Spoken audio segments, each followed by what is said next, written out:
এতগুলো চারা আমি গিফট পেয়েছি, একদম ফ্রিতে পেয়েছি। তো কে এই চারাগুলো গিফট করলো জানতে হলে সম্পূর্ণ ভিডিওটা দেখতে হবে কিন্তু। তো আমার হাতে আছে এই অ্যাডেনিয়ামের চারা। এই চারাটা আমাকে দিয়েছে একটা কাকু, সে ছাদ বাগান করে, আমার নিজের কাকু, সে দিয়েছে। খুব সুন্দর ছোট চারাটা দিয়েছিল, এখন বড় হয়ে গিয়েছে। আর তারপরে আরেকটা অ্যাডেনিয়ামের কাটিং থেকে চারা করেছি, এই দেখো। এটা দিয়েছে আমাকে একটা দাদা, ধুলিয়ানে থাকে সেই দাদাটা, মানে একটু শহরের দিকে থাকে।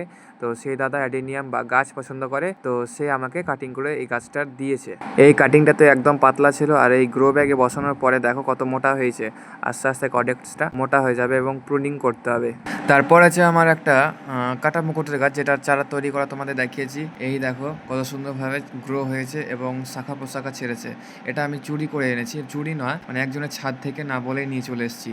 তারপরে আছে একটা বাসক পাতার চারার কাটিং নিয়ে এসেছিল আমার একটা দিদি ভাই, মানে সেই দিদিটার শ্বশুরবাড়ি হচ্ছে বালুরঘাট থেকে সে আমাকে বাসক পাতার গাছ এনে দিয়েছিল, মানে ডাল এনে দিয়েছিল। সেই ডাল থেকে আমি এই কাটিংটা করেছি। তারপর আমার হাতে আছে ড্রাগনের চারা। সেই ড্রাগনের চারাটা আমি নিজের বাগান থেকে তৈরি করেছি, আমার পেছনে আছে দেখো। তারপরে এই চারাটা দিয়েছে, এটা হচ্ছে একটা নাক চম্পার চারা। নাক চম্পার কাটিং একটা আমার দাদা মাইনুল দা দিয়েছে। তো সেই দাদাটাকে অনেক অনেক ধন্যবাদ দেওয়ার জন্য। আর এই চারাটা সাকসেসফুলি হয়ে গিয়েছে। তারপরে আমাকে মাইনুল দা আরও একটা চারা দিয়েছে, দেখো।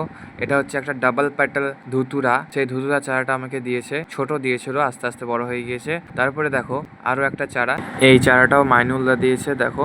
এগুলো কিন্তু অ্যাকচুয়ালি শীতের চারা যেগুলো মাইনুলদা দিয়েছে। আর নাগচম্পার তো গরমের চারা, তোমরা জানোই সবাই। তারপরে আছে দেখো এই চারাটাও শীতের চারা। আমি ঠিক জানি না এগুলোর নাম, আমি সত্যি ভুলে গিয়েছি। আর এত চারার নাম আমার মনেও থাকে না, তো সরি। জানতে পারলে অবশ্যই আমায় কমেন্টে জানাবে যে এগুলোর চারার নাম কি। আর এই দেখো এটা হচ্ছে একটা চারার, মানে পাতাবাহার টাইপের বোধহয়, কিন্তু দেখতে খুব সুন্দর লাগছে পাতাগুলো। আর তারপরেই আরও আছে একটা চারা, এই দেখো। এই চারাগুলো, মানে এই চারাগুলোর নাম আমি সত্যি জানি না, এগুলো শীতের চারা। আর এটার নাম বোধহয় ক্যালাঞ্চু হতে পারে, আমি ঠিক নাম সঠিক জানি না। তো তোমরা যদি জেনে থাকো অবশ্যই আমাকে কমেন্টে জানাবে। তারপরে আরও একটা চারা, মানে চারা আছে, নাম বোধহয় এটাই বোধহয়, আমার ঠিক মনে পড়ছে না যে এটাই বোধহয় ক্যালাঞ্চু হতে পারে। আর বাকি ওই যেটা আগেরটা ওটা বোধহয় আমি ঠিক জানি না, একটু গন্ডগোল হয়েছে। তারপরে এই চারাটাও আছে, এই চারাটাও আমাকে মাইনুলদা দিয়েছে। খুব সুন্দরভাবে দেখো পাতা বেরিয়েছে, গাছটা মরেই গিয়েছিল, আস্তে আস্তে গাছটা দেখছি হয়েছে গোড়া থেকে। তারপরে আরও একটা চারা আছে, এই চারাটাও মাইনুলদারই দেওয়া। মানে খুব সুন্দরভাবে মাইনুলদা আমাকে হেল্প করেছে, এবং এই চারাগুলোর নাম যেন আমি জানতে পারি তার কাছ থেকেই তাকে রিকোয়েস্ট করব।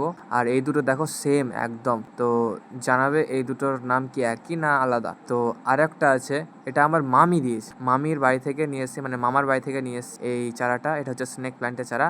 আর আরেকটা এই যে এটা হলো একটা পাতাবাহার টাইপের, আমি ঠিক জানি না এটার নাম, মানে অনেক পাতাবাহারের নাম আমার জানাই না, আমি বেসিক গাছগুলোর নাম জানি। তো তোমাদের যদি জানা থাকে অবশ্যই আমাকে কমেন্টগুলো করবে এবং জানাবে।